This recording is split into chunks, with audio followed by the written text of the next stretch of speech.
ગીર સોમનાથ જિલ્લાનું ઝાલા વડોદરા ગામ કે જ્યાં વર્ષ 2023માં ક્ષાર અંકુશ વિભાગે ભરતી નિયંત્રણ યોજનાનું કામ કર્યું હતું, જેમાં ભ્રષ્ટાચાર થયાનો આરોપ લાગ્યો છે। ઝાલા વડોદરા ગામની પંચાયતના પૂર્વ સભ્ય ભીખાભાઈ ઝાલાએ મંત્રી કુંવરજી બાવળિયાને પત્ર લખી કામમાં ભ્રષ્ટાચાર થયાનો આરોપ લગાવ્યો છે અને તપાસની માંગ કરી છે। ભીખાભાઈના મતે આ યોજનામાં ડેમની પારાપેટનું કામ કર્યા વિના જ બિલ ચૂકવી દેવાયું।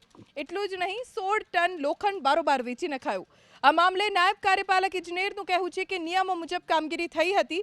ડેમના ગેટ સડી જતા તેને હટાવી દેવાયા હતા। કામ કરનાર એજન્સી પાસેથી 25,000 રૂપિયા ચોરસ મીટરના હિસાબે બાદ કરાવ્યા હતા અને સરકાર પાસે મંજૂરી પણ લેવાઈ હતી। આ ડેમના જે પારાપટનું કામ થાય છે એ ખરેખર પારાપટનું કામ થયું નથી અને લોકોએ બિલ ઉધારી દીધું છે। એટલે પ્રજાના પૈસે આખો ગેરઉપયોગ કરે, પોતે ભાગ બટાઈ કરે। એમાં 18 કોલમ હતા।